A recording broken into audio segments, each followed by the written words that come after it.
Hi, how are you? Today I'm going to do a really simple, quite bronzed makeup look. This is the kind of thing that's really easy if you're not the most confident with the likes of eyeshadows or placement of things, and it just looks great on everybody. I have already started. I've just put on some CC cream and I'd prepped my skin with a little bit of the Kiehl's Ultra Facial Cream. But I forgot to bring setting powder in, so I'm starting from here because what I was going to say, I went in with a nice rich moisturiser for some hydration. I went in with an illuminating CC cream to add glow. But for something like this, what we want to do is make sure that it doesn't verge on sweaty, and at the moment it is. So I would take your setting powder and just do the T-zone. You want to kind of think any areas where there's folds, like here on the chin tends to be moving about a lot, that upper lip. You just want to calm that down so that it's glowy but not shiny, and that already feels much more manageable. So that's why I've already started halfway through. But following on, I'm going to go in with, let me just quickly do my eyebrows actually. I'm going to do a really soft eyebrow. The whole purpose of this look, I am going to use eyeshadows for this today, but you could very easily just use your bronzer. I'm a big believer that your bronzer shade, whatever that is for you, a few shades deeper than your complexion, works really well, not only to add the shape and, you know, define the features of your face, but it works really well just on its own as an eyeshadow. And you can get a really pulled together look that looks like you've spent a lot more time on yourself just by having a play with that bronzer shade. So, little brows have gone on, lovely. I'm going to take, this is one of the Victoria Beckham Shadow Smoky Eye Bricks. This is the shade Tweed. This shade here is pretty much going to be my most used colour. I may dip into some of the others.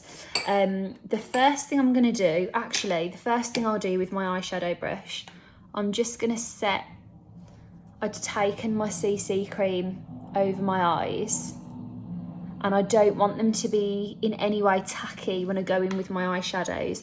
I want it to be nice and velvety so that my shadows blur over really quickly. I'm going to start with a flat brush. I'm just tapping off any excess, and I'm going to pack this onto the eyelid.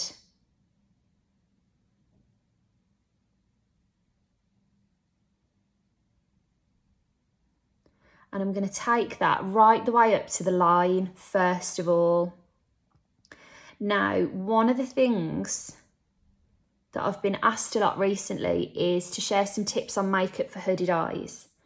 And funnily enough, I'm rewatching Gossip Girl at the moment.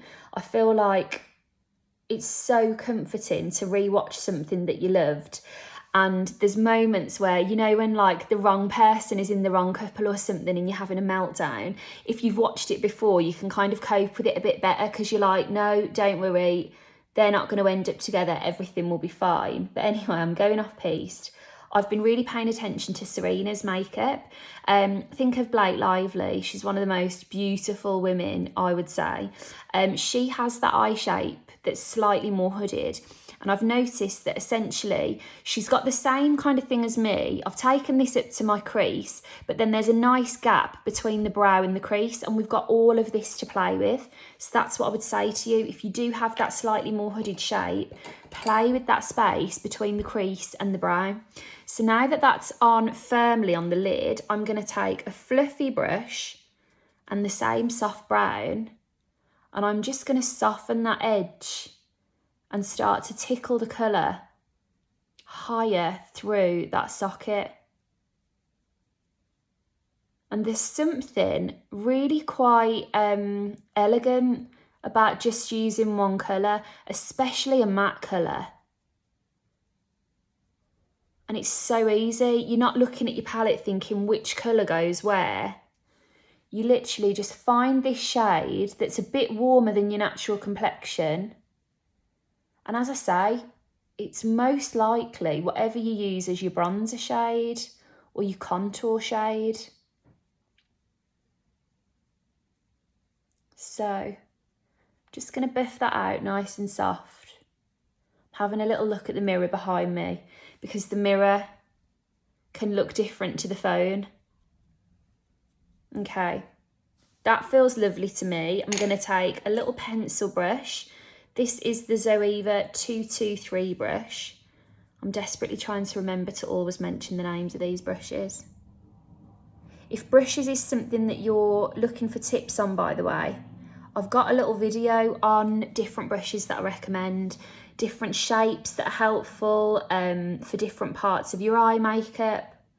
There's lots of different things if you do a deep delve into my IGTV videos that might just give you an idea if you want something for a particular purpose. See now how that is nice and smoky, blended out, no real harsh lines. It really brings out the blue of your eyes or whatever eye colour you have. If you go in with something quite warm, like this is quite a warm brown, it just pulls everything together. Now, I was going to do a liner with this, but I don't think I'm going to now. I think I want to leave it nice and fresh. If you wanted to, some of these along the lash line as a liner would be lovely. I almost want to leave this fresh just to show you how even a simple version of this makeup would look lovely. So I'm going to go in with some of the Charlotte Tilbury push-up lashes. And I'm going to look down into the mirror so that I can catch every single lash when I'm applying this. If you wanted to make this look extra special, even a simple curl of your eyelashes would be brilliant. I mean, I actually bought the lash curlers in to do that, but you know what I'm like? Forgot all about it.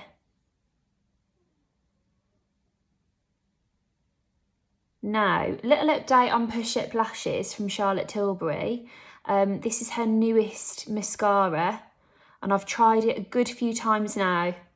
I don't know, I've probably had it for about a month or something. I think it is far superior to any of her mascaras I've tried before. So if you're going to go for your first ever Charlotte Tilbury mascara, I would say start with this one. The Legendary Lashes is also lovely, but I do think this one is especially good at giving you volume without clumping everything together. That would be why I'd rate it above any of the others.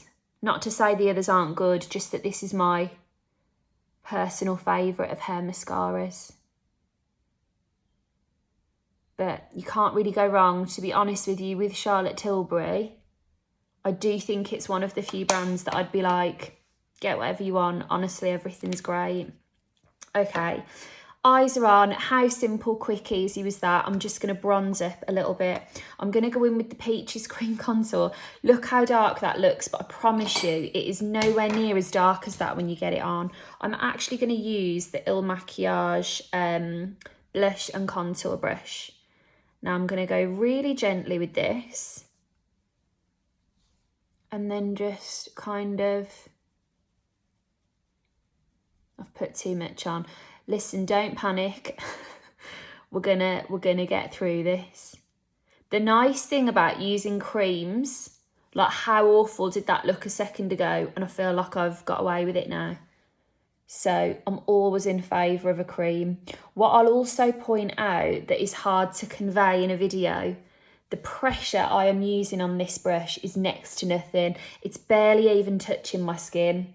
And that is because, say for me, because I'm needing to build coverage over my redness, I don't want to lift what I've already put on, and that will start to happen if I use too much pressure. So instead, I'm touching really, really soft and gentle on that skin. I've got like a little dip in my forehead there, and my contour never looks right, and it always looks like it's a bit messy, but it is actually just the shape of my forehead. So I'm not going to worry too much about that. I'm just going to skip on to the next bit. Okay, everything's nice and warmed up. I'm going to take, this is, what colour am I talking here? This is Amaretto from Peaches Cream Blush. You'll notice that it's quite flat. It's not overly pink, it's not overly peach. It actually looks kind of golden and rosy when you get it on the skin. but it won't be too distracting. It will just add a little bit of shape and sculpt without being too in your face. Do you see what I mean? To finish, I'm going to go in with a little bit more powder actually. I feel like this is looking very luminous, which I did want. But as I said at the beginning, I want it to be luminous, not sweaty. Lovely. And then I'm going to go wild with, this is one of the Beckham Skin Illuminators. This is the Rose Gold shade. Now, I've spoken about these an awful lot. I'm going to use my same brush that I used for my cream blush. I would never usually do that, use a brush that I've just used a cream with on a powder. But the reality is, to be honest with you, I've been leaving my makeup brushes. I've got like piles of them over there that need a wash and haven't done them. So it is slim pickings this morning. I'm going to take some of this. Now, the lovely thing about using a rose gold is that a rose gold will look great on every skin tone. So always keep that in mind. If you're perhaps a makeup artist, getting things for your kit, it's always great to have a rose gold in there. I think if you're fairer like me and you go for a rose gold, it can almost make you look a little bit more warm in complexion. I'm going to take that right through the sockets there. Now, for me, the Beckham Illuminators are just timeless, brilliant, because they give you all of that glow, but it looks and feels like not very much. It really does just look like healthy skin. You could even put a tiny bit in areas where you don't have any texture, but what I would say is I use this whether I've got texture in my skin or not. It can flare up or be okay. Avoid the areas of texture if you do have a textured skin, and just keep it to the nice smooth bits. Okay, and then to finish, I'm going to go in with one of Amy's Sculpted Lip Duos. This is lip liner on one end, lipstick on the other. This is the shade Tan. And I'm just going to plump my lips up loads bigger than they are, as per usual.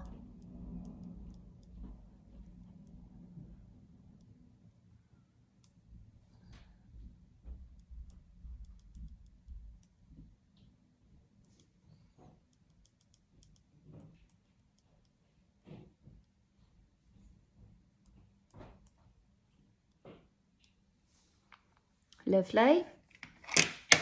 And then go in with a little bit of lippy. I like the wand of this because the lip applicator itself is quite small and it's roughly the size of your lip.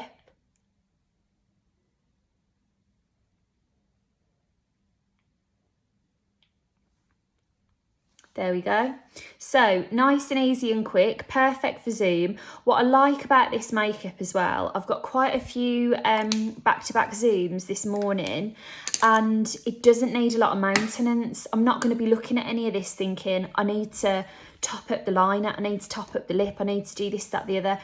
As this smudges and gets a bit more worn, it's just going to look nice and soft and comfortable, and it feels nice and fresh to wear. So I hope you enjoyed. I'm keeping an eye on the time. I hope you enjoyed, and I'll talk to you soon. Take care.